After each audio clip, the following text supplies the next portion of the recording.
Good evening, everyone. This is Dari on WorldStreams Radio. Thank you to our listeners from around the world for joining us tonight. To learn more about WorldStreams Radio, visit our website at worldstreams.org. Our guest tonight is Omar Faruk Tekbilek. Honored as a peacemaker and virtuoso, he is one of the most sought-after Turkish Middle Eastern musicians in the world.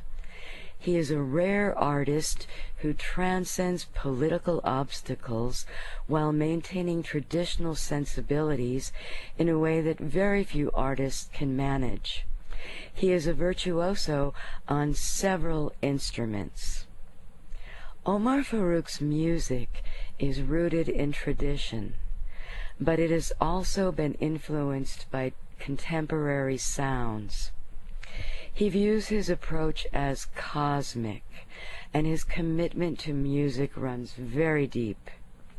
From the four corners of his creativity emanates mysticism, folklore, romance, and imagination. Like Omar Faruk himself, his music symbolizes diversity in unity, and it's so beautiful. We always play his music on WorldStreams Radio.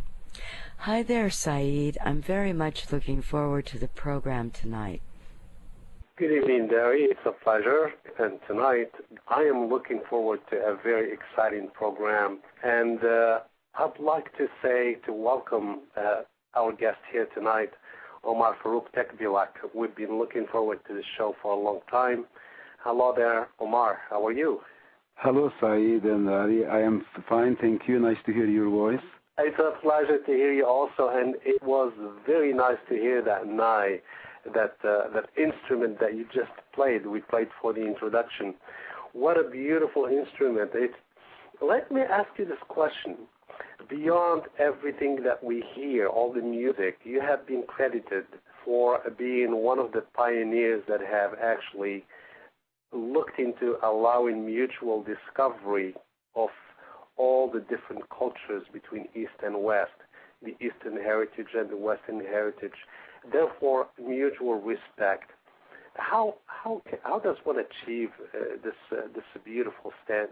It's actually, I think this is a divine plan, purpose brought this achievement through making me meet with Brian Keane. You know, Brian Keane is the main change for my life and doing all this thing happen.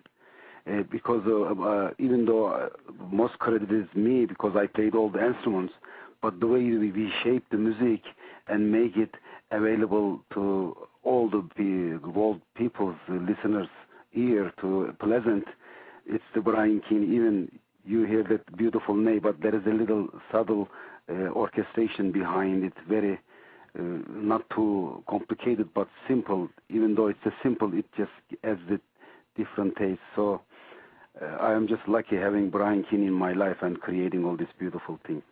Yes, Brian Keane was definitely, we'll get to Brian Keane in a little bit. Tell us, how did you start in the world of music?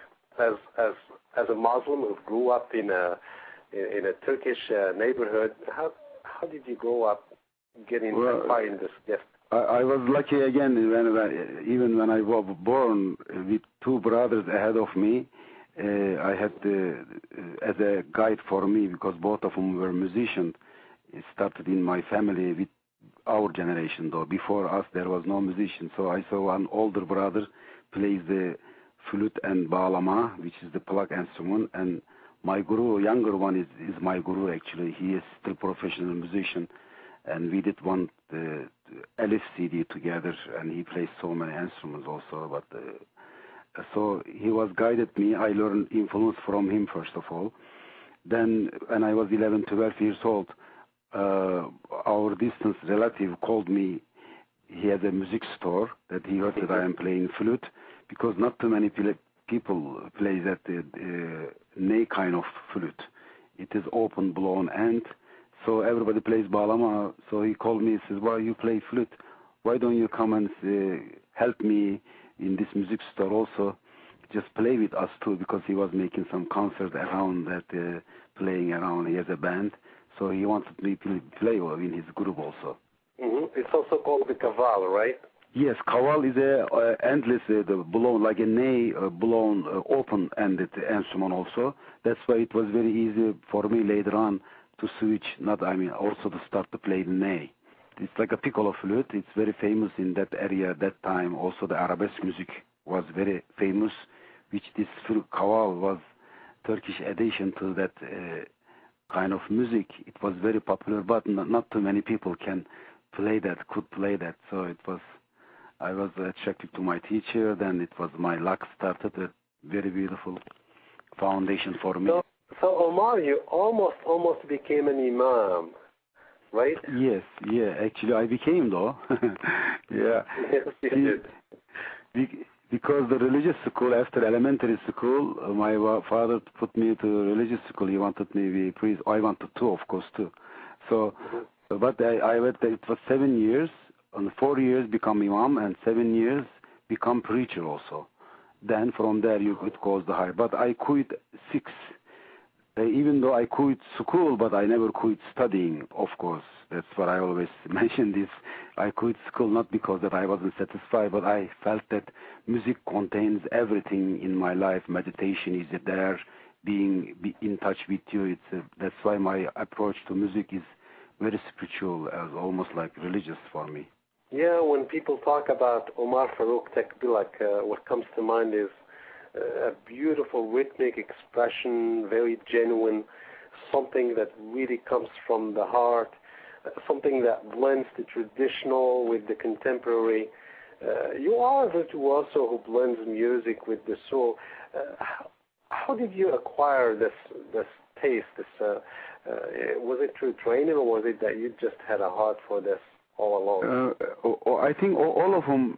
My last CD, Tree of Patience, just came out 5 years ago, but we have done White Swans record. Maybe you have it, Tree of Patience. Yes, we do. Yeah, I draw. That is the Tree of Patience is the story of my life. The remarkable man of my life is pointed in the tree as ground, my first teacher, and then the trunk, my composer when I come to Istanbul, and my drum teacher is right and left in the body of the tree, balance and theory. Then the center of the core of the tree is my philosopher teacher. He was a jazz player, also flute and saxophone player. Then my brother, I draw him as a cloud, rain, sending me water, make the tree grow. So these 4 elements, that's why made me, because the jazz element, the Western element, and my drum teacher taught me all Gene Krupa, Jim Chapin, and all these Max Roach, Elvin Jones. So I learned, also I had the chance to study all those jazz music of that era, because my teacher was a jazz drummer at the same time.